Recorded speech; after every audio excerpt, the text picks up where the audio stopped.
Hello, everybody. I'm Christoph. I'm really happy to speak today, so thanks Design Lab for having me. Thank you, everybody, for attending.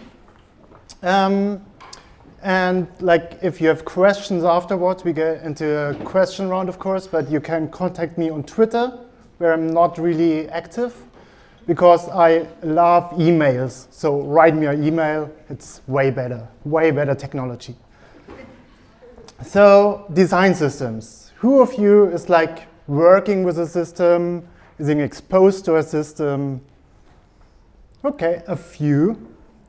But probably a lot of you heard about systems. So I won't go into the total detail of what is a design system in general or basics. I want to get a little bit deeper, but I hope I don't lose you completely. So when we talk about design systems, most people have something in mind like a sketch sticker sheet, maybe documentation. That's all part of it. What I show here is Carbon Design Kit by IBM. They're doing a quite good job, so look them up if you're interested. But I will give another definition of a design system. For me, it's more like an ongoing process to create and structure design components. It's much more than just a sketch sticker sheet, or for developers, a bunch of UI classes thrown together in a repository. And also, what is another very important aspect, I will talk about that more, is that a design system is always a group of people. So usually it's not a good idea to just have an external agency doing a design system for you and then you're done. Because a design system, developing one, keeping it alive, means to think a lot about it, to discuss, and more important, to decide what you want to do and to revisit everything. So question all the time what you've done, does it work, think about it again, discuss it, and so on and so on. So components. I will speak a lot about components, so let's define what is a component. So a component can be something like a button. That's typically the example for design systems, a button.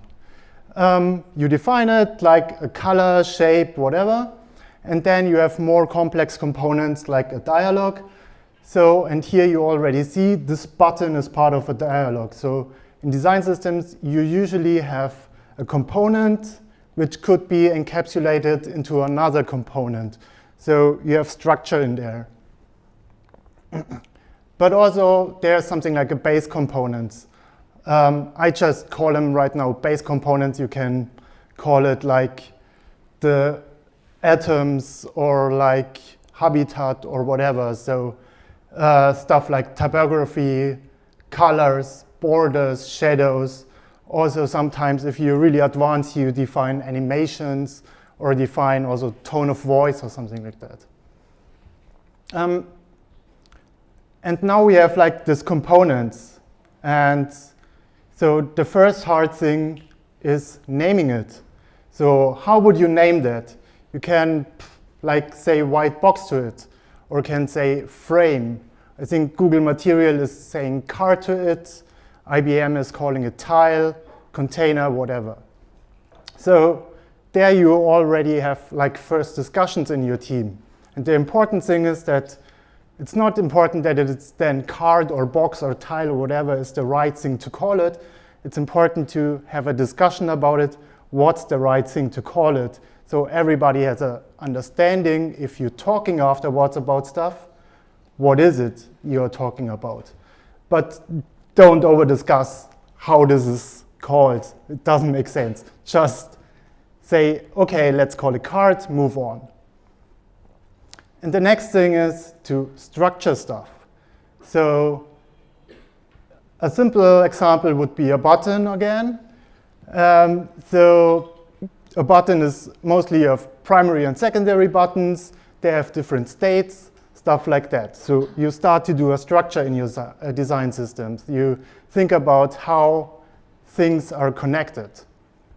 But then you end up with the card, and the first developer comes in and says, yeah, it's part of the dialogue. So we have dialogue, elements, the card is part of it. The next one is coming, okay, it's a background. You have a white card, a gray card, a blue card, a pointy card, whatever. Or you just say, like, it's a card. It can stand by itself. So there's another thing where you start to have a discussion, and also where you really have to think how you order your stuff, how stuff is like connected, and you also want to talk about that, think about it, and implement that in a logical way. Because the structure is communicating to your designer what is, or to your developer, how your system is working. So what is connected and where are interconnections between it. So try to invent, like I say, nearly logical method, because it's not really logical in the end, how to structure your components. But I've already talked about people, like people are part of your design system, or people are your design system. So let's talk a little bit about roles. So you probably have outside stakeholders. That could be management, who has to like pay stuff, give you money. You have creators, which are usually like designers, developers, and you have users. So you have usually a group who is more committed to your design system, who is like creating stuff. And then you have people who are just like consuming it into a company. So think about different product teams. You have a product team, and they using the system which some small group is maintaining, creating. But in smaller companies, you usually, like creator and users are more interconnected, are often the same people. So somebody creates like a dialogue and also uses it. And then we have artifacts in design systems. So what I began with is like a sketch file with stickers is not your design system. It's an artifact of your design system. You also have like different code. You have maybe a React and the Android code base and documentation. And that's really small bits of your design system, but the design system is much more of that. It's more like how you work with it. And also processes. So that's really important, I think. When I talk about processes, I mean stuff like this is a really easy example. So somebody designs a new component. He has like thought about it, and then is coming to your review group, and they look at it, say, yeah, it's working. The designer is specifying it, creating a development ticket, and then it's going into a development process. Usually these processes are more complex, but it's important to think about how this is working, because if you once figured it out, it's working. And there are a lot of processes, like introducing new components, changing existing components, communicating changes, release management, all this stuff. You will really, if you're starting to do that, you will see that you have all these reoccurring tasks, and you want to get this right. Because think about if you're working in your daily work, you're doing something, and the next party is doing it differently, and the next one is doing it again differently. The problem will be that you end up in chaos. And in chaos is really the biggest enemy of your design system, because in the end you have like a sketch file, and every designer is doing like he just wants to do it today, and then the next developer comes and he's also doing like that, and you start again and again and again from the beginning. And that's really the thing that you want to enable the people to contribute, that people are working with your stuff and also getting the buy-in. So they want to participate, they want to change stuff, they want to like be in your community of the design system. So documentation is, as I said, also an artifact of your design system. And you should look that you have one point entry to your design system. So people have one web portal or something like that where they can start to get into it, where they can look stuff up. Where is my sketch file? Where is my code base? Where is all this stuff? And it should be accessible for everybody. So that means also if somebody from marketing wants to see something from your design system, or if management wants to know something about the design system, so they can access it. But why doing all this? So, as I said, it sounds like there's a lot of meetings, there's a lot of time spent and a lot of money spent. And that's true. It's like hard work, it's a lot of time. A lot of people will complain in the beginning, especially product managers, because it's like meetings all over. It's time not spent working on the product. But if you have done it right, you enable the product teams to create new views and features in really fast time, because like everything is already there with like out-of-the-box components. You designed it once, and you create it and use it again. Another thing is that, yeah, it's not for the end user. Your end user won't care if it's a design system behind that or not. It's really for the production team. So if you have the argument with like your team, they are just like, yeah, we need it, we don't need it because it's not for the user. Yeah, that's right. But you need it to get like faster production times. And also it ensures that the product experience is really alike. So that's why design systems are really strong, and really people love it right now, because you have consistent design.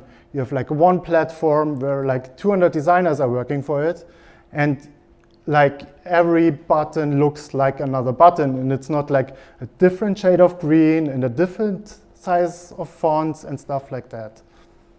Another really nice thing is that you centralize the discussion and the progress of the UX. So you don't have like every small discussion in every team. And now my screen is out. Okay, sorry for that. You have really a discussion in a broader sense. You can discuss it like with your whole company in a structured way. So you have the discussion once and don't have the discussion like every time you're doing the same shit again. And in the end, you hopefully work better as a team for that. So how to start a design system? I think it's really important to look up what other people are doing. So there's a lot of, like right now, Medium articles, talks on YouTube, stuff like that. Really look up stuff, get like your head around it. And then get people in your company to buy into the idea. If you will do it by yourself, you probably will fail, because like a one-man design system nobody uses, it doesn't really make sense. So start to get buy-in, start to get interested in your team, and then you can start a design audit if you have already a product. If you need an overview of what's happening, start to look everything up, collect it, and build like groups for like navigation, different buttons, whatever. But don't overdo that. I saw teams which did that for like 10 weeks, and then they ended up in like, yeah, we have like a lot of different stuff, and it's really complicated. No, start with like simple things, just define the first components, and then go on from that. And if you have like the first component, think about like what are your artifacts? Are you working in a sketch file? Are you working in Figma? Do you just do code? How is your documentation looking? Stuff like that. And then get more people on board. It's really important to, like if you have a design system, to get your company engaged into it. Because as I said, if nobody is using it, it's a waste of money and time. And then revise and discuss everything again. So a lot of time, designers are really reluctant to design systems because they say, yeah, if I design it once and then it is like that, maybe it doesn't work for me the next time. But I did it design like that. Really get the people involved that they can change stuff, that it's a living thing, that it's changing all the time. And then get, as I said, processes for that. So it's really easy to contribute. It's really easy to change stuff. It's really easy to like have a forum for everything. So thank you. That was my talk. I think I was faster than expected. And yeah, if there are questions, hit me up.